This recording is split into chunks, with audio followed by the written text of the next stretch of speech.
Nous sommes au printemps 1889. La construction de la Tour Eiffel est presque achevée après plus de 2 ans de travaux. Avec elle, la France pavoise. Une France qui accueille cette année l'exposition universelle. Pourtant, à la veille de son inauguration, un événement manque de tout remettre en cause. Un ouvrier du chantier fait une chute mortelle.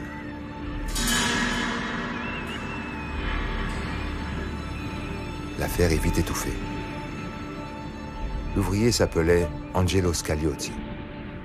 Il venait d'Italie, comme une bonne partie de ceux qui ont construit cet emblème national.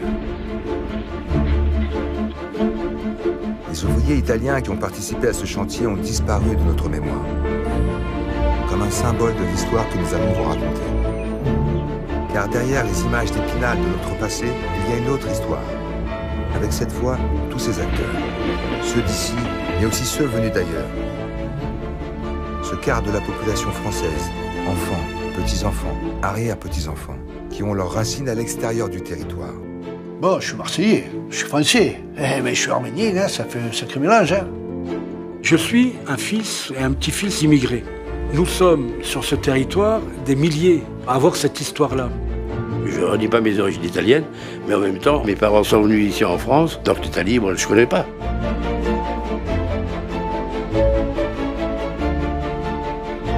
Une histoire où, quel que soit le lieu d'où l'on vient, tout le monde peut se retrouver. Notre histoire.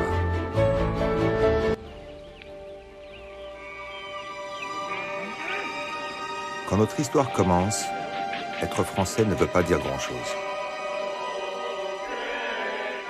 On est de son village, de son clocher, de son quartier. La France est celle des petits pays. Quand mon père est né, il ne parlait que le breton. Il n'a appris que le breton. Bon, le français, il l'a appris, comme tous les étrangers quand ils viennent en France, qui veulent faire souche. Hein. Breton, mais aussi auvergnat ou ardéchois. Lorsque la misère pousse à partir de son village, on n'est plus qu'un étranger. Quand on est d'Italie, c'est la même histoire à l'arrivée à Marseille. Voilà, tiens, regarde ça. Ça, c'est le grand-père, François Bardot. Il est venu de Turin, lui. À pied.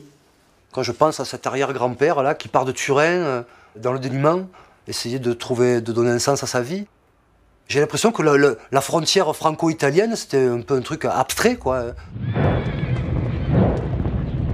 Pas de frontières, pas encore de patrie. Quand les Allemands envahissent la France en 1870, la défaite est rapide. La désunion est totale. À Paris, les ouvriers se soulèvent contre les bourgeois. C'est la Commune et des dizaines de milliers de morts.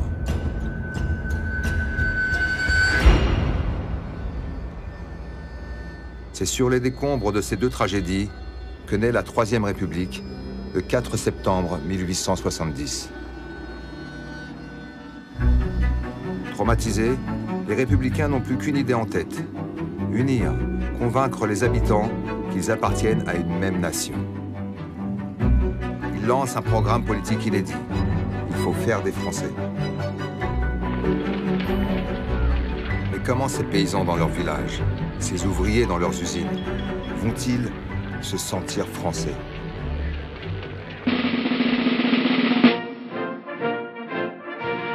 Dès le lendemain de la défaite, en 1872, le service militaire est réformé.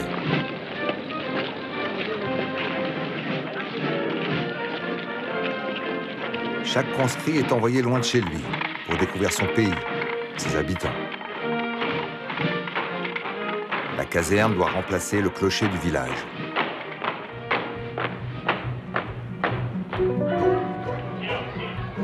Dans un village sur 4, personne ne parle français.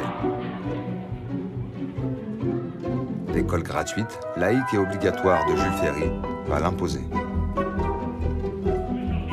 Quand mon père allait à l'école, il parlait la langue officielle. Mais entre eux, quand ils sortaient de l'école, ou quand les gosses jouaient entre eux, ils parlaient patois.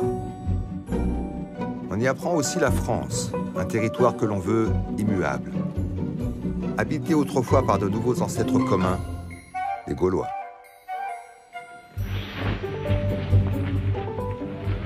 De l'école à la caserne, le paysan du Lot ou du Finistère, l'ouvrier lyonnais ou lorrain, doit sentir qu'il fait partie de la même nation.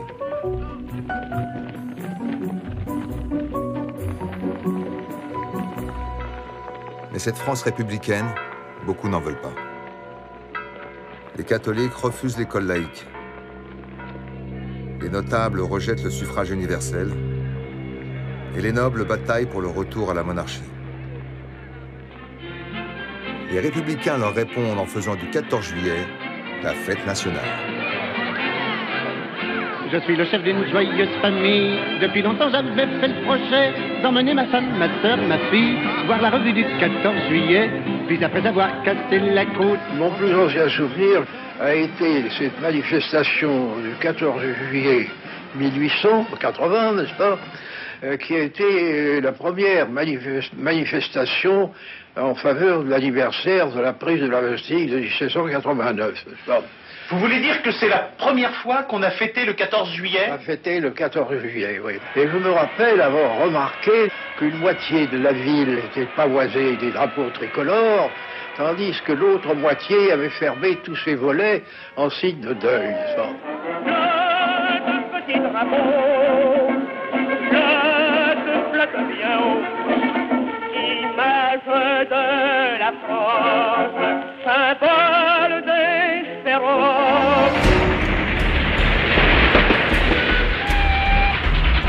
Au moment où la République se bat pour fabriquer les Français, le pays connaît une autre révolution, économique celle-là.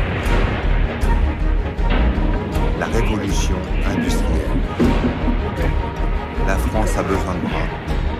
De nouveaux acteurs entrent en scène, les immigrés. L'écrivain Émile Zola, attentif aux réalités du pays qui se transforme sous ses yeux, les décrit dans La bête humaine. La terre entière passait là. Pas des Français seulement, des étrangers aussi. Des gens venus des contrées les plus lointaines. Quand mon père est parti d'Italie, il est venu avec le train. Il n'a pas fait la montagne. Il y en a qui sont passés par la montagne. Mais là, comme il y avait des recruteurs qui allaient sur place pour ramasser les gens, puis qui les ramenaient. Hein. Ils savaient qu'en France, il y avait du travail, donc ils sont venus en toute connaissance de cause. Quoi, donc, ils étaient venus pour travailler.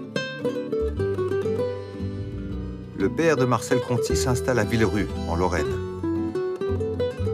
La ville est italienne. Elle est construite par les industriels, au pied des mines et des usines. Mon père, il travaillait dans une fonderie. Il faisait des moules. Ils appelaient ça des lingotières, c'était parce que c'était des grosses pièces, quoi. C'est assez malsain, d'ailleurs, parce que je me souviens que quand il était en retraite, les poumons devaient être bien engorgés de toute cette poussière qu'il avait respirée pendant toutes ces années de travail. Parce que là, c'était pas des places de tourpeau, hein, c'était pas les meilleures places qu'ils avaient. Hein. Les paysans lorrains, comme partout en France, restent au village. L'exode rural attendra encore 100 ans. Pour l'heure, pas question de lâcher leur terre pour aller au chagrin.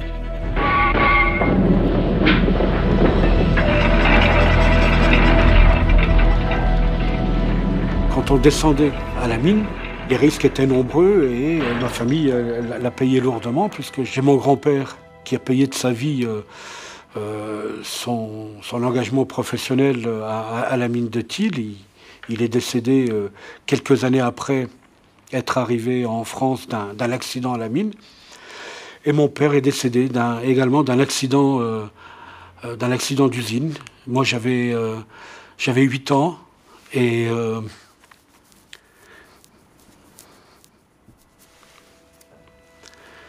voilà, un dimanche matin,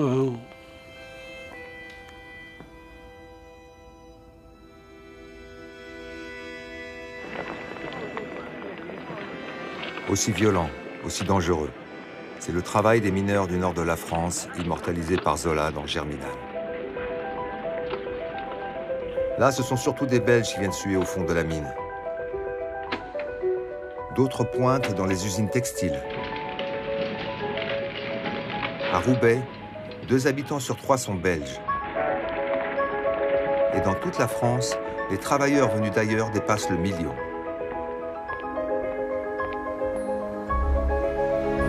La révolution industrielle dessine une nouvelle géographie de la France. Autour des grandes villes, les paysages campagnards peints par les impressionnistes se couvrent de voies ferrées. Un début de banlieue. Ils sont arrivés, ma mère m'a souvent raconté ça, dans la zone qui était entre la Porte d'Italie et là en gros où il y a la cité universitaire, qui à l'époque était en dehors des fortifs, donc ce qui s'appelait la zone. Il y avait un immense bidonville. Ma mère me racontait toujours qu'il y avait des gros rats, que mon grand-père avait toujours son couteau dans la poche, parce qu'on ne savait jamais ce qui pouvait arriver.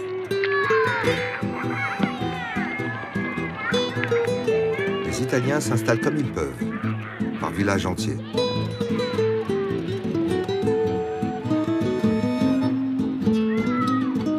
À Nogent arrivent les parents de François Cavana, le fondateur de Charlie Hebdo, et de son copain d'enfance, Jean Burgani. Vous savez comment se passe l'immigration? Il y a un cousin qui vient, puis le cousin il fait venir un autre cousin, et l'autre cousin fait venir un autre cousin. Et on s'est retrouvé que toute la population du canton de Nogent était très importante, elle était occupée par des Italiens, tous de la même région.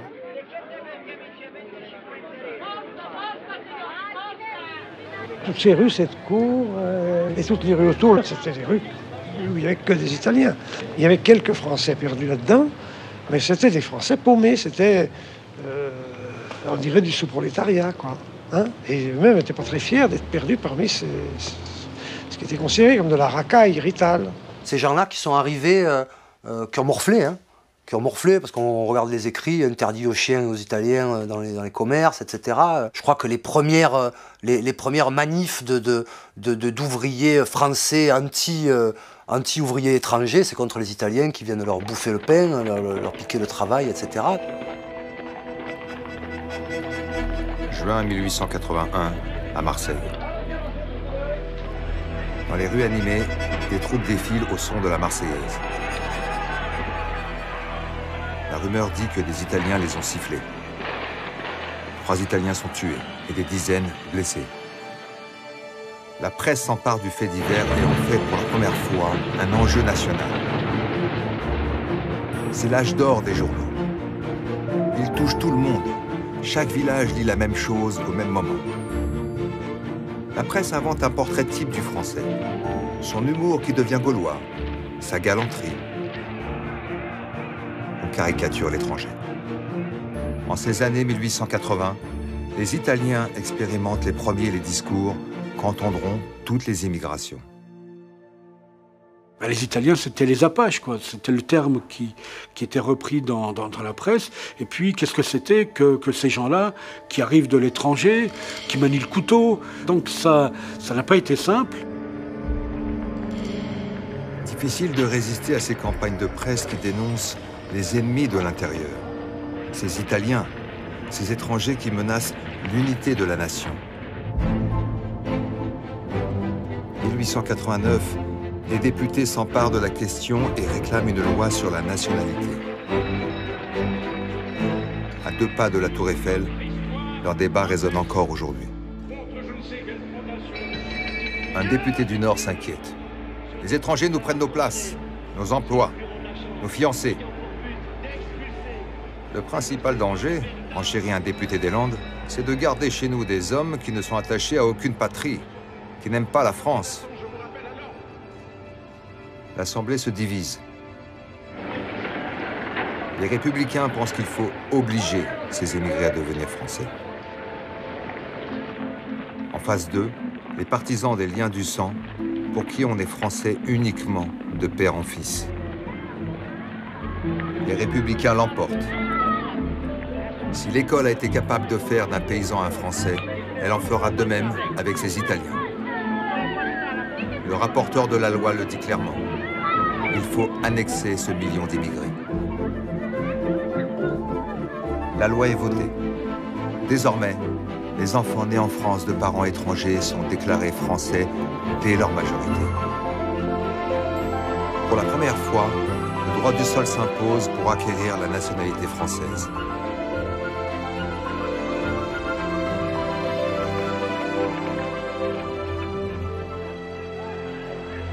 Les opposants à la République ne désarment pas. Ils continuent d'attiser la haine de l'étranger.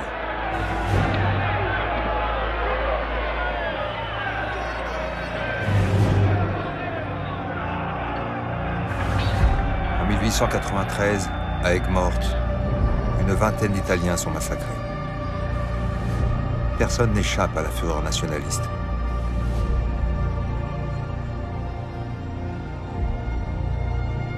L'année d'après, un autre fait divers va changer le visage de la France.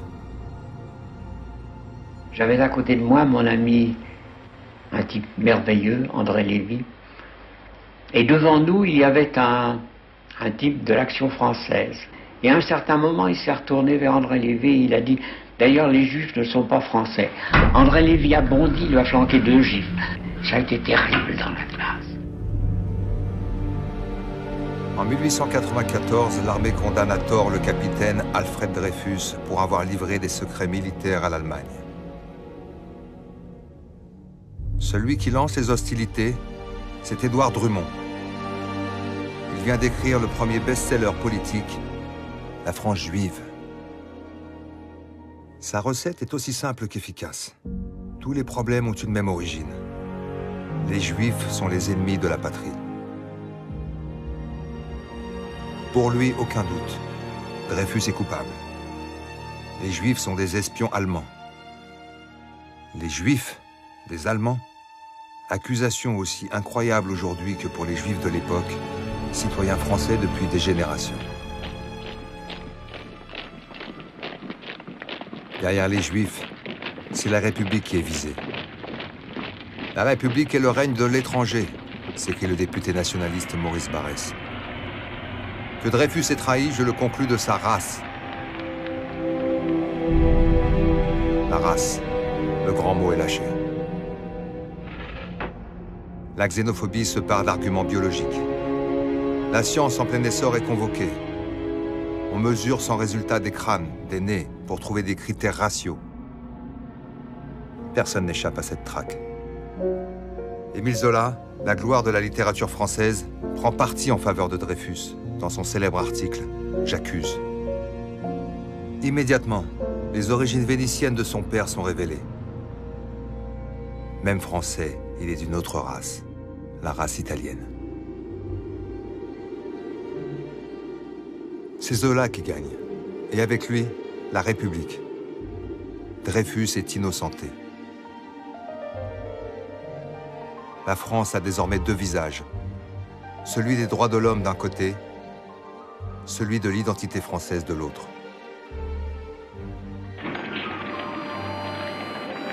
Mais pour tous, une certitude s'installe. Les races existent.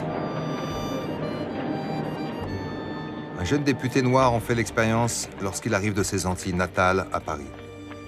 Oui, nous avons donc un arrière-grand-père, effectivement, qui s'appelait donc Égésip Jean Légitimus, originaire donc de la Guadeloupe. Il arrive à Paris, premier député noir, élu au monde. Et là, c'était compliqué, parce qu'on l'appelait le singe. Et on voit vite dans les caricatures qu'on en fait, on essaye de montrer qu'il est analphabète. Et vite, il va montrer qu'il maîtrise la langue, et mieux que certains, mais il est clair qu'il dérange.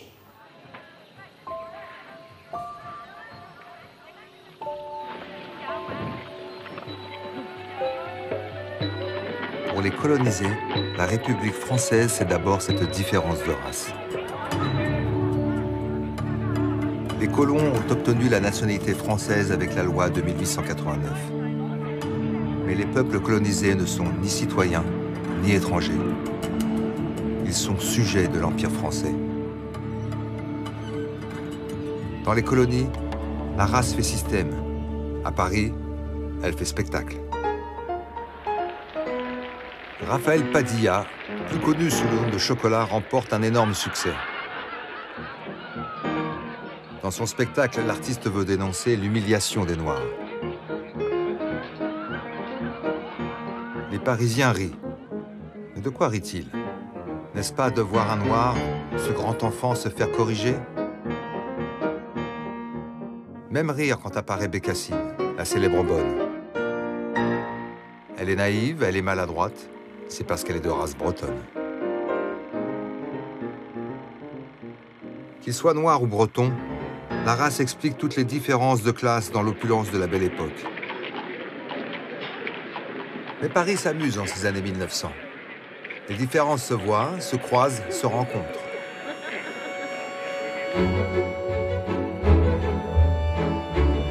Sous la terre parisienne, Bretons, Kabyles et Italiens bâtissent sans se voir ce qui va être le lieu incontestable de tous les croisements.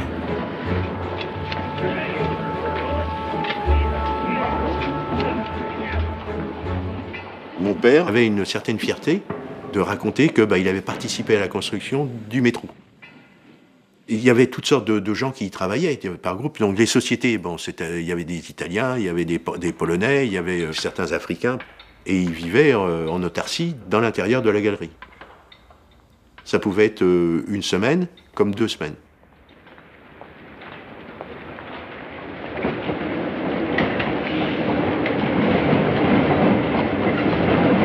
Pas de Paris sans métro. Pas de Paris sans baguette de pain, inventée par les ouvriers italiens pour leur sandwich. Et pas de Paris sans aller au bal. Le samedi soir, après Urbain, l'ouvrier parisien, le dit à sa femme, comme dessert, ce bel café concert. Mon père et son copain allaient beaucoup dans les bals auvergnats. C'était un très bon danseur. Il dansait la valse avec une bouteille pleine sur la tête sans la faire tomber.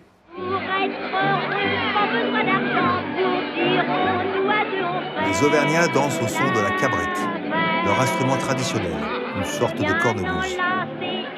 Les Italiens arrivent avec un instrument plus moderne, l'accordéon. Ils se sont rencontrés et à la demande des gens qui dansaient, ils se sont mis à jouer ensemble. Et paraît-il, c'est comme ça qu'est arrivée l'appellation « aller au bal musette ».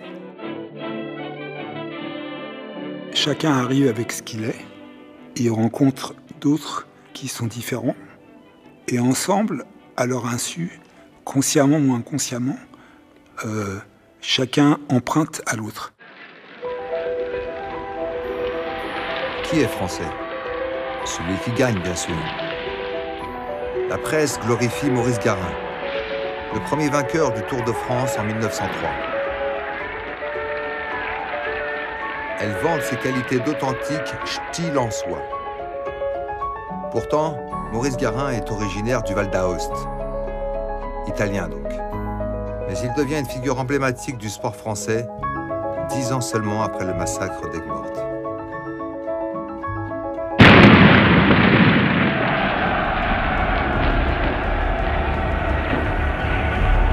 Le 3 août 1914, la guerre éclate. La fierté nationale a aussi une face sombre. Dans toute l'Europe, les États ont développé un patriotisme de plus en plus guerrier. Un patriotisme qui dégénère en conflit mondial. En France, la peur de l'ennemi intérieur ressurgit. Ces Français venus d'ailleurs vont-ils trahir? Dès les premiers jours, 30 000 personnes de 52 nationalités différentes s'engagent pour le pays où ils vivent. Des centaines de milliers de colonisés, des millions de Français partent mourir pour la France. La Troisième République a gagné son pari. La patrie existe bel et bien. Et pourtant, la guerre, c'est bien plus que cela. En guerre, l'État est tout puissant. Pour la première fois, c'est lui seul qui décide du sort de chacun, selon les besoins. Il mobilise les indigènes de l'Empire. La conquête d'Afrique a installé l'idée que les Noirs étaient des guerriers, ils vont au front. Les Indochinois ayant moins résisté, ils remplacent les ouvriers français partis se battre. L'État recrute même plus loin. Donc mon grand-père est parti de Chine en bateau. Il nous racontait que le voyage avait duré 80 jours et 80 nuits. C'était un voyage bien sûr très pénible, où ils étaient la plupart du temps parqués dans les cales du bateau.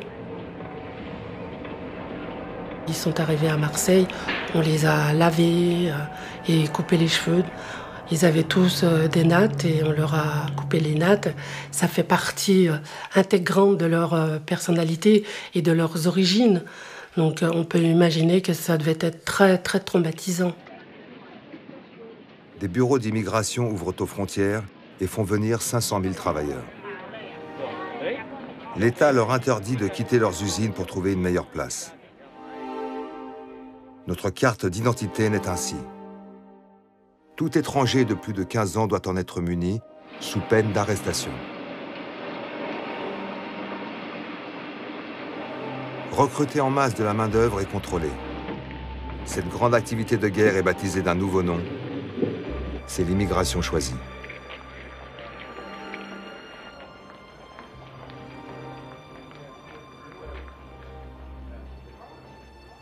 Les Chinois étaient amenés à intervenir chez les femmes qui étaient veuves ou seules ou travaillaient chez les paysans. Donc j'imagine qu'ils se sont rencontrés de cette façon. Pour moi, ça reste très romantique. Je suis une femme. Hein. Ces amours sont mal vus par l'État français, qui entend bien renvoyer tout le monde une fois la paix revenue.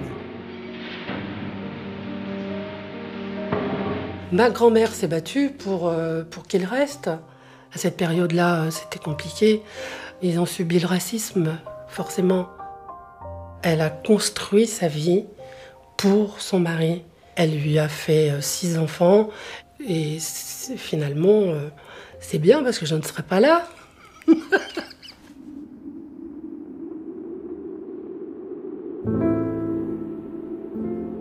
1918, la guerre est finie.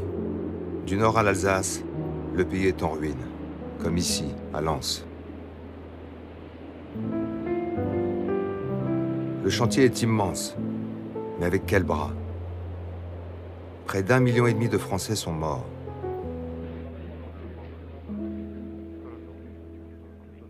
Plus que jamais, la France a besoin de travailleurs étrangers. Comme pendant la guerre, l'État veut tout contrôler. Mais les patrons prennent la main. Ils recrutent en masse et trient eux-mêmes cette main-d'œuvre, comme sur ces photos d'embauche faites par les compagnies minières.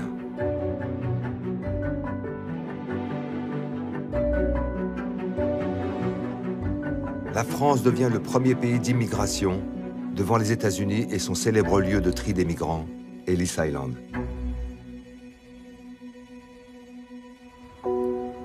Notre Ellis Island, c'est Toul, en Meurthe-et-Moselle. Plus aucune trace, sinon cette photo déchirée du passage de milliers d'immigrants. C'est pourtant là que pour nombre de nos grands-parents, l'aventure a commencé. Mes grands-parents sont arrivés, que ce soit des deux côtés, en 1923. Quand ils sont arrivés, donc ils avaient des pancartes quelquefois, parce qu'ils ne parlaient pas français, pour savoir l'endroit où est-ce qu'ils devaient arrêter. On les a répartis, les uns dans le nord, les autres dans l'est, les autres dans le sud. Donc mon papa et mon oncle ont été nommés ici pour venir dans le bassin des Cévennes. Et c'est comme ça qu'ils ont atterri ici. Et moi avec eux. Au hasard du tri, Danielle Pantel est devenue Cévenole. Elle aurait pu être ch'ti. En 10 ans, les Polonais en France passent de 50 000 à 500 000. Dans le Nord, encore aujourd'hui, un habitant sur 7 a une origine polonaise. Ils sont venus avec un contrat de travail. Hein. Avant, c'était comme ça. Vous ne pouviez pas quitter le coin où vous étiez. S'il y a des mineurs qui partaient en Alsace, ils devaient rester là. Ils ne pouvaient pas changer comme ça. Une fois sur place, le destin des familles est aux mains des houillères.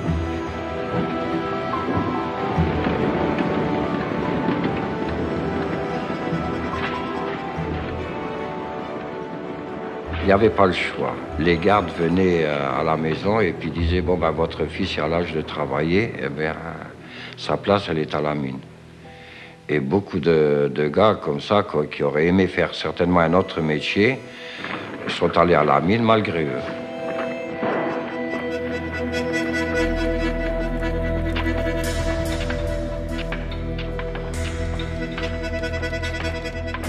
Les Polonais, on les mettait quand même dans des travaux qui étaient difficiles quand même, hein. En premier. Hein. Ils ne pouvaient pas refuser. Ils étaient venus pour ça. J'ai entendu des réflexions, on lui disait tu ne vas pas le faire, tu retournes chez toi. Hein. Ça, c'est des réflexions qu'ils entendaient, hein, à la mine. C'était quand même dur, donc il fallait travailler, hein, il fallait travailler. On a retrouvé une lettre, la lettre du père de ma grand-mère maternelle, qui écrivait comment était la vie en France. Loué soit Jésus-Christ, chers frères et belles-sœurs, vous me demandez comment c'est en France et si cela me plaît. Moi, j'ai la France par-dessus la gorge. J'en ai assez mangé, mais le plus difficile, c'est que nous ne pouvons parler, parce que je leur dirai que le diable les emporte et comme ça, nous devons tout supporter.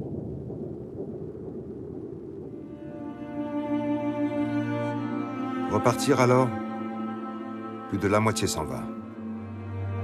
Ceux qui restent font venir des femmes de leur village. Ma maman, son frère lui a envoyé l'argent pour le billet. Et il lui a dit, quand tu arriveras à Strasbourg, il faut que tu changes de train. Hein, tu prendras direction Nîmes.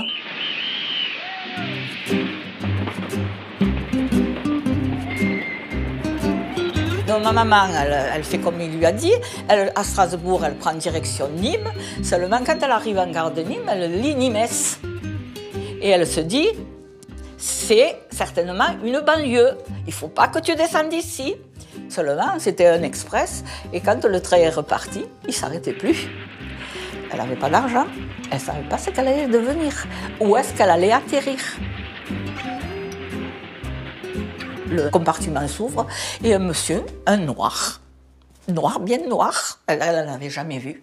Au premier arrêt qu'ils ont eu avant Toulouse, il est descendu avec elle, il s'est renseigné et il a fait le chemin à l'inverse avec elle, il lui a payé le billet de train, il a fait le chemin avec elle et il l'a ramené à l'adresse de son frère. Et là, ils avaient cru qu'il l'avait perdu. Tout à coup, ils entendent taper à la porte et qui c'est qui voit ? Un monsieur balèze et ma maman avec son petit chapeau derrière. L'État aussi est un peu perdu. Il voudrait reprendre le contrôle des arrivées. Le directeur du service de la main-d'œuvre étrangère le dit tout net. Pour éviter d'abattardir la race française, il ne faut pas d'intellectuels, d'handicapés, de malades, de révolutionnaires ou de délinquants. Mais ces précautions sont vaines. La guerre de 14-18 a provoqué un séisme. Génocide, massacre, révolution, dictature. Du monde entier afflue une nouvelle population, les réfugiés. En Russie, c'est la révolution bolchevique qui fait fuir les Russes blancs, hostiles aux communistes. La France et sa culture, sa langue qui était parlée parmi les élites russes, apparaît alors comme leur espoir. Mon père était un homme qui était sorti dans la botte, c'est-à-dire dans les tout premiers de l'école des mines. Il voulait venir en France. Il ne songeait qu'à la France. Quand nous passions dans un autre pays, vous demandiez mes souvenirs. Je me souviens parfaitement de ce que mon père disait. Quand est-ce que nous serons en France? Les débuts ont été difficiles. À certains moments, nous étions proches de la misère. La première place qu'il a trouvée fut celle des chargeurs Wall.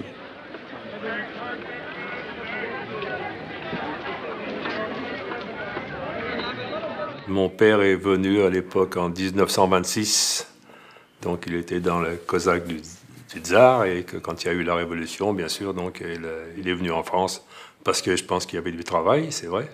Moi, je me souviens, il y avait juste une photo qui était dans la chambre. Des fois, on allait dormir là-bas.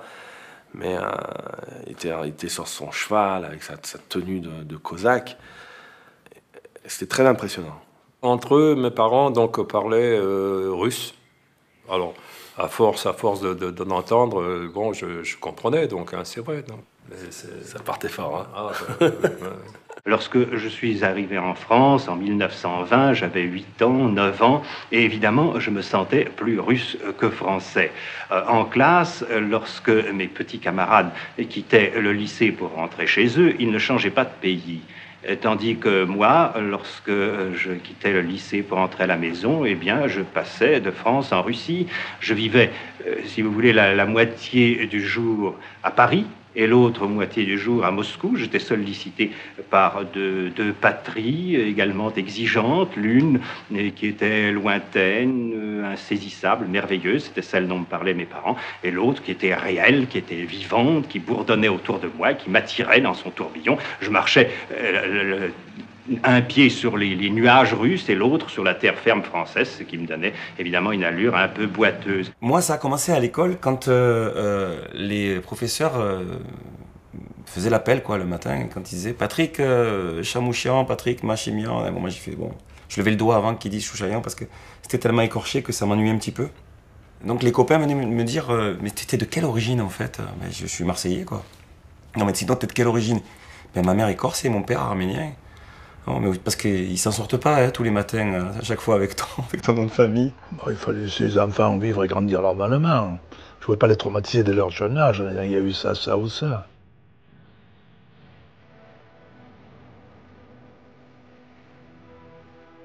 Entre 1915 et 1923, les Arméniens sont plus d'1 million à être massacrés par les Turcs lors d'un des premiers génocides du XXe siècle. Maman était un bébé et elle marchait dans une caravane de la mort dans le désert de Syrie pour aller vers la solution finale qui était Derzoj. Et à un moment donné, comme elle pleurait beaucoup, les gendarmes turcs l'ont arrachée des mains de sa mère, l'ont mis dans un chiffon, ont fait un trou et l'ont enterrée. Et la caravane est partie avec, sous les gémissements de toutes les femmes qui avaient perdu leur bébé. Et à ce moment-là, les premières missions humanitaires sont arrivées. Ils ont arrêté leur jeep là et ils ont entendu des gémissements qui sortaient de sous terre. Ils ont creusé et voilà comment ma mère a pu devenir ma mère. Recueillis dans des orphelinats, les enfants arméniens qui ont échappé au génocide sont dispersés selon les besoins de main-d'œuvre.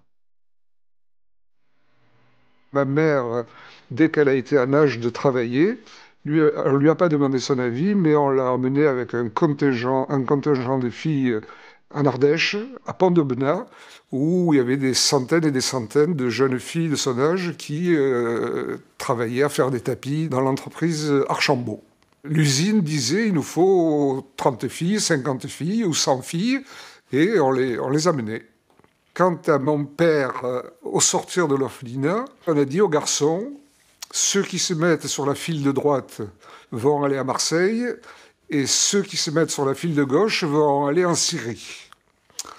Mon père, qui se souvenait qu'à l'école, on leur avait lu Le Comte de Monte Cristo, toute cette histoire de Dumas et que Marseille, l'Europe, la France étaient un pays de liberté, il a décidé de prendre le bateau pour venir avec le contingent qui allait à Marseille.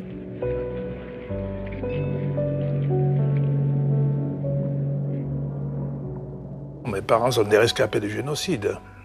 Ils sont arrivés ici en 24, on est derrière juste, c'est même pas dire. Ça a été dur au début. Au début, sincèrement, on appelait ça, on disait Arménien, mange salade, mange coco. Bon, c'est rigolo, mais c'est la vérité. En quelques années, 80 000 Arméniens débarquent à Marseille dans un camp. C'est un aller sans retour. Et pour ne pas oublier d'où on vient, il faut reconstruire ses racines. Notre maison, on l'a construite sur le mur de l'usine de Réglisse qui appartient au comte Guillon. Et quand on est arrivé, on a vu ce mur, on s'en est servi pour... Enfin, pas moi, vous comprenez bien que c'est mes parents. Ils s'en sont servis pour construire la maison, voilà. Et maintenant, je ne peux pas quitter la maison, voilà. Je la quitterai les pieds devant, je garde le temple. Le propre de Marseille, c'est qu'elle a pris naissance par la mer. Voilà. Et tout au long de son histoire, c'était un peu ça. Il y avait des Espagnols, il y avait des Italiens. D'ailleurs, un des plus célèbres, c'est Yves Montand, qui travaillait comme riveteur sur les quais, là. Elle habitait à 350 mètres d'ici, à peu près, vol d'oiseau, voilà. Una mattina mi sono svegliato, oh bella ciao, ciao, ciao, ciao. Una mattina mi sono svegliato e ho trovato l'invasore. Que faisait votre père? Oh, il était simplement que manœuvre à ce moment-là. Nous étions partis d'Italie. Mon père était parti d'Italie parce que chassé par le fascisme. Et c'était simplement qu'un républicain à l'époque. Et puis il était venu s'installer en France en tant qu'immigrant.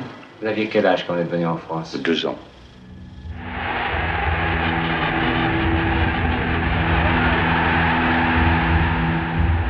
Comme le père d'Yves Montand, les Italiens sont nombreux à fuir la dictature de Mussolini.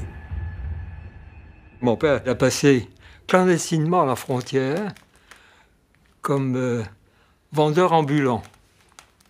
Je ne vois pas mon père vendeur ambulant, enfin, je crois que c'était le seul moyen qu'il avait de passer à Vintimille.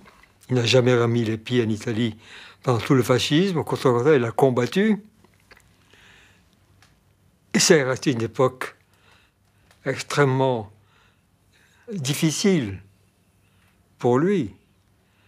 Parce que tous ses compatriotes, dans sa propre famille, étaient convaincus de la réalité de la victoire du fascisme.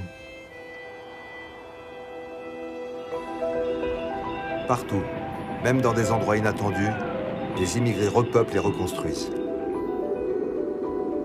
Dans le sud-ouest, vidé par la guerre, les terres abandonnées revivent grâce à 225 000 Italiens. Des familles entières d'agriculteurs viennent du nord de l'Italie. La promesse d'une terre à bas prix les attire. Ils achètent de petites exploitations. Ils apportent des techniques nouvelles qui doublent les récoltes.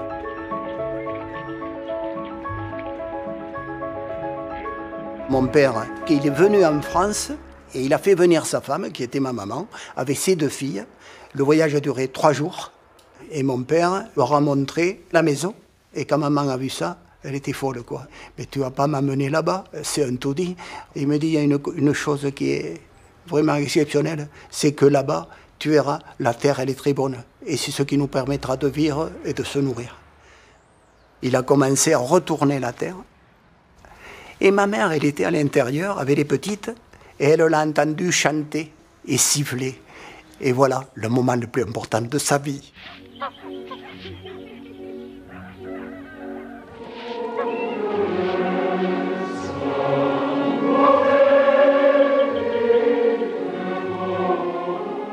Les baptêmes ou les communions ou ce genre de cérémonies, beaucoup plus d'ailleurs que les mariages, donnaient l'occasion, et toujours l'occasion de chanter.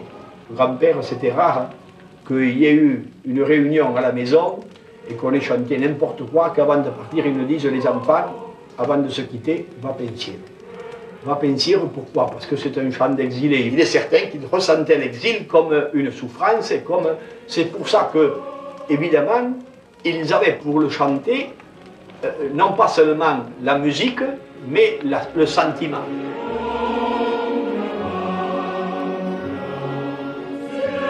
Moi j'ai cette image de Pépé qui était à la table de la salle à manger, comme ça, et qui écoutait ces disques de Verdi, ces Nabucco, c'est tout ça. Et donc ce rapport à l'opéra qu'avaient les ouvriers de cette génération. Les gens de fin du 19e, début 20e, ils étaient tous fous d'opéra.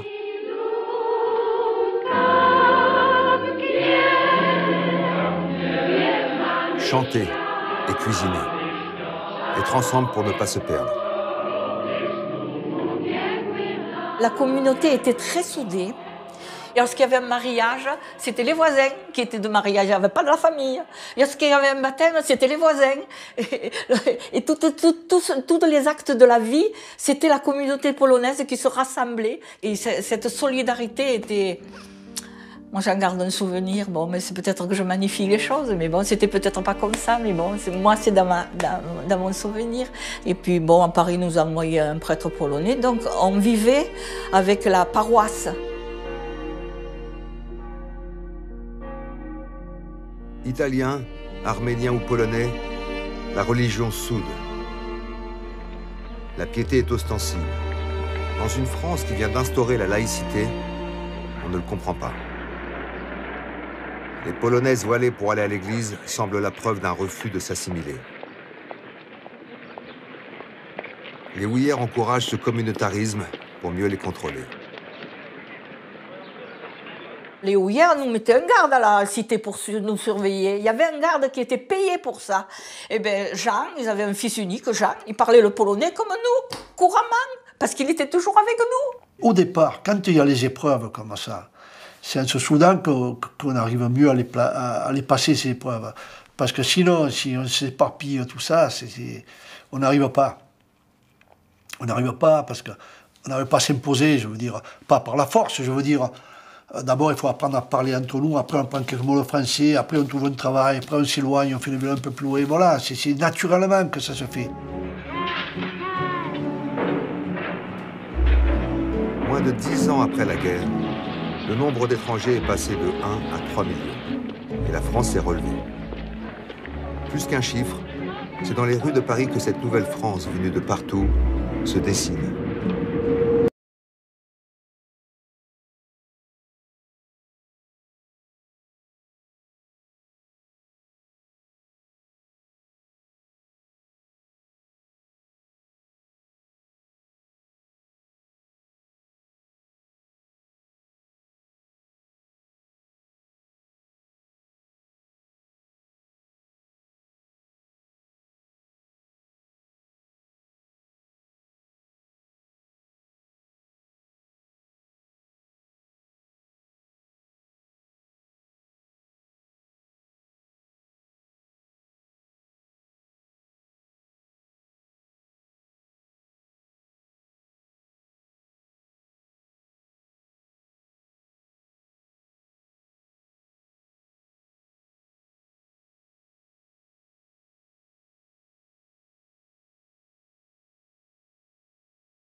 Pozzi.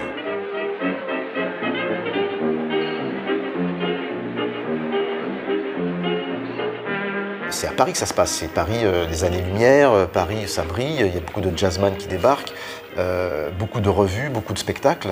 Donc ma grand-mère, Darling Legitimus, qui n'est pas son vrai nom, qui s'appelait Marie Paruta, est donc née en Martinique, elle est partie toute seule, à l'âge de 14-15 ans, sur un bateau, le Pèlerin de la Touche, pour aller en France. Et puis, elle a vu des spectacles, elle a assisté à des spectacles, et dont notamment un au Théâtre des Champs-Élysées, où il y avait Joséphine Baker dans La Revue Nègre. Ma grand-mère a eu l'illumination. Donc elle a demandé du travail au directeur de casting de l'époque, et puis lui a demandé si elle savait chanter, danser. Elle a dit oui. Et puis bon, elle a été engagée au culot, comme elle disait. Et puis elle est devenue copine avec Joséphine Baker. Et c'est Joséphine Baker qui a eu l'idée de transformer le nom de ma grand-mère, parce que c'était Darlin. Dalin. Dalin. Hein, Dalin. Elle a dit tu mets un R et un G, ça fera Darling, parce qu'à l'époque, il fallait américaniser. Paris, c'est la ville cosmopolite, où les artistes du monde entier se sentent à l'aise. À Montparnasse se croisent à la terrasse des cafés les Espagnols Picasso, Miro, Dali, Buñuel, le japonais Fujita, le russe Chagall, les écrivains Hemingway, Dos Passos ou Miller.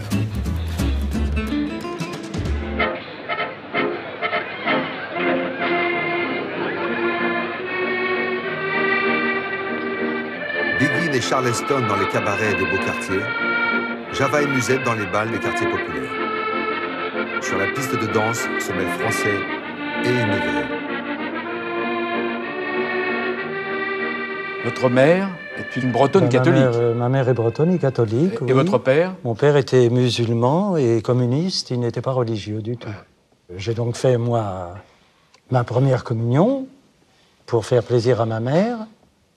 Et mon père, lui, m'a demandé, il m'a inscrit au Pionnier Rouge, au Parti communiste des enfants. Bon, votre mère vous trouvait une tête de coupable parce que vous aviez, à ses yeux, une tête d'arabe, quand même. Oui, elle me trouvait une tête d'arabe, elle ne m'aimait pas.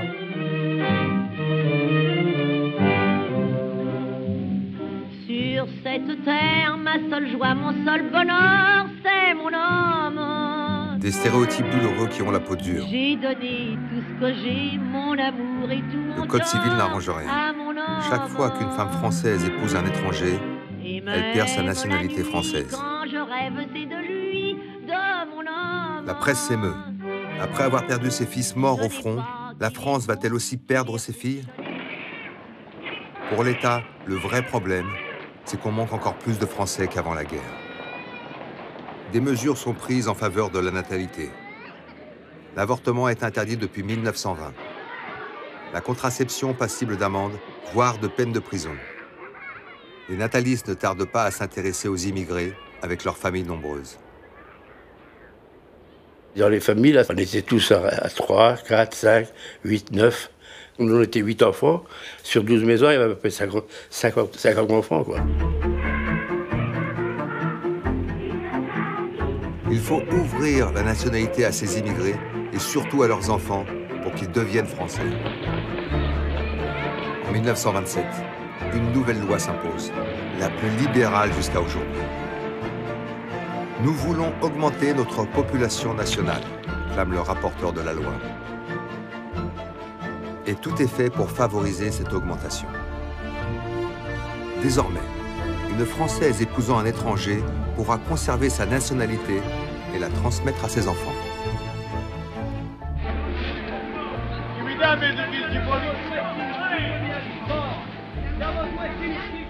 Mon père n'est jamais retourné en Italie.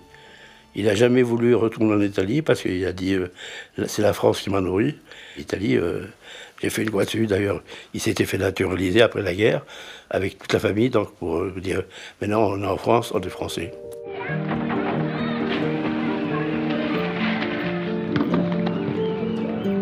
Qu'ils soient italiens, polonais, russes ou arméniens, ils ont pris racine en France. 40 ans après la première loi sur la nationalité, la Troisième République est convaincue d'avoir créé un modèle parfait du français. Un modèle dans lequel doivent se couler aussi bien des provinciaux que des immigrés. Désormais, un étranger est naturalisé au bout de 3 ans au lieu de 10. Cette loi de 1927 est un pari. Le pari que, dès la nationalité obtenue, l'assimilation est en route. Mais c'est un pari truqué. La nationalité est aussi plus facile à perdre. Un amendement autorise la déchéance de nationalité. Cette mesure passe inaperçue. Pour l'heure, par le travail et pour la patrie, on arrive à faire des Français avec tout le monde. Mais qu'en sera-t-il si la prospérité cède la place à la crise ?